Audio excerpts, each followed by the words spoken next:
whatever it may be, all living things experience stress. So God has interwoven our body or systems to work together to manage stress brilliantly.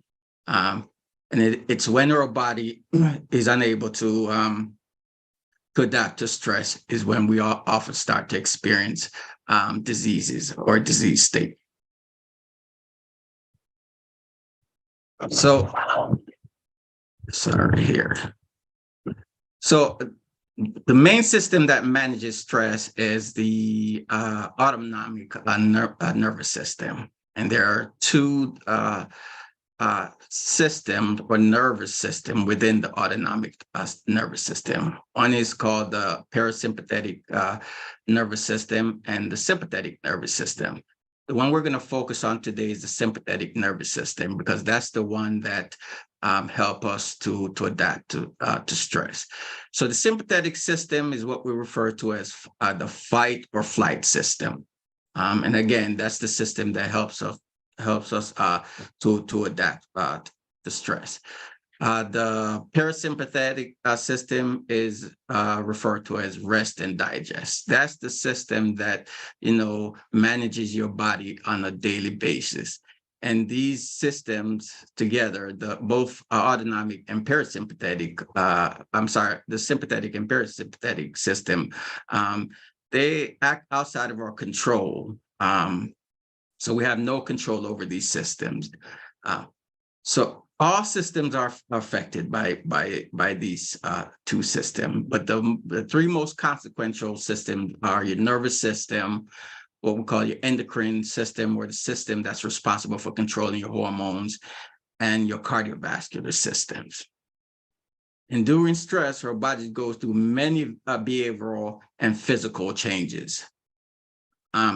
So one of the first change we often tend to experience during stress is kind of a redirection of our behavior. If we're calm, we get very agitated. Some folks may even get depressed and at times. So you may get episodes of anxiety, episodes of depression. It all depends on the individual and how they cope with stress. You get an increase in arousal and alertness, so you become very aware of what's going on. Your vision improve in most cases, and your audio improve as well. You get suppression of feeding behavior. So when you're stressed, you don't eat as well. That's one of the reasons why when folks are stressed, they often tend to lose weight and not have an appetite. You tend to get gastric and intestinal slowing. Again, that's just your body managing your system to adapt to stress.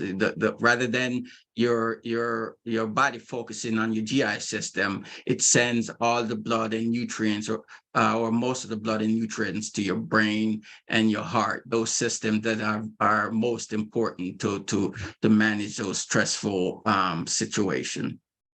It suppresses your reproductive system. Hence the reason why many women, when they're stressed, they tend to go into preterm labor, or even have, or may even experience other birth conditions, or may even lose the baby. Physical adaptation. Oftentimes when you're stressed, your body, obviously your heart pumps much faster, your vessels dilate, and your body, especially your brain and your heart, takes in more oxygen and nutrients, because it has to be able to make energy to handle a stressful environment.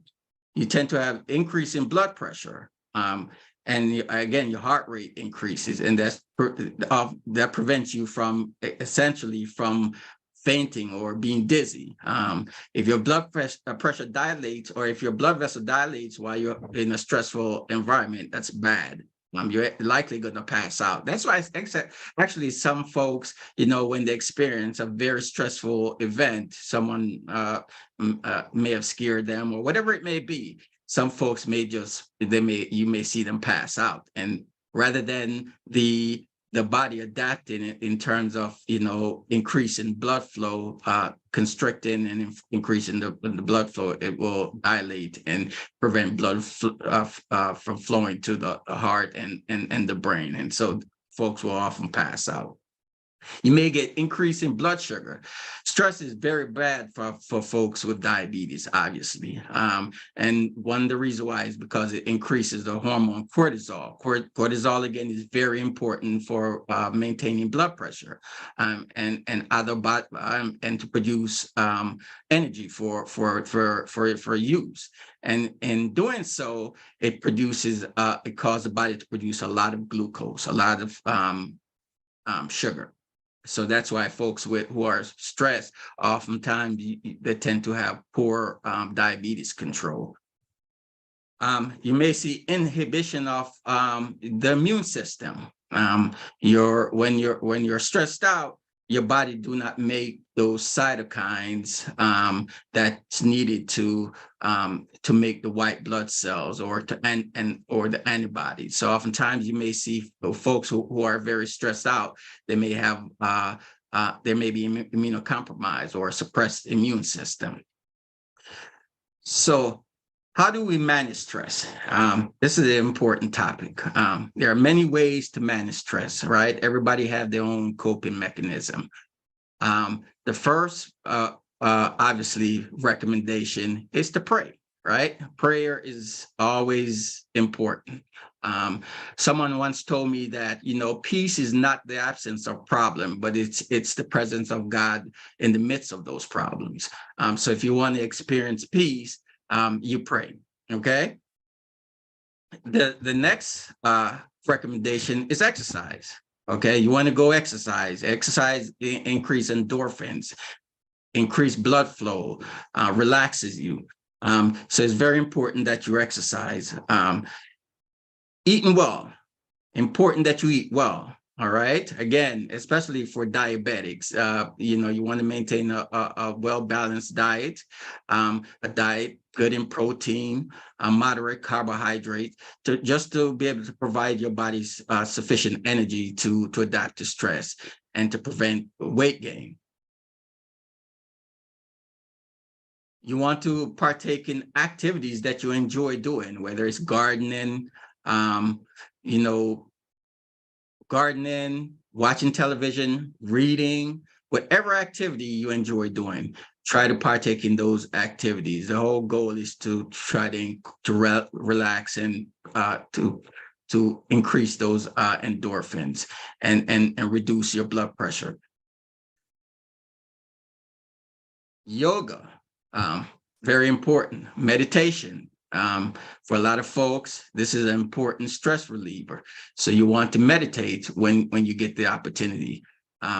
So again, this allows your body to relax. Your body produces what's called catecholamines. The sympathetic nerve system produces these catecholamines. And what these catecholamines does, it causes a lot of constriction of your blood pressure. In addition to the blood pressure constriction, it causes your heart to beat fast. And it causes the increase in cortisol. So the more relaxed you are, the less your body will release these catecholamines. And lastly, and my favorite is vacation, right? Nothing better than a nice vacation to relax. I'm a beach guy. I love the beach, and any opportunity I have, I try to take it to go to the beach and enjoy it. But whatever you enjoy doing on vacation, take a vacation and relax. So that wraps up my talk today for stress. If you have any questions, you may contact us at info@agapeadventistfellowship.church. Thank you. Have a wonderful evening.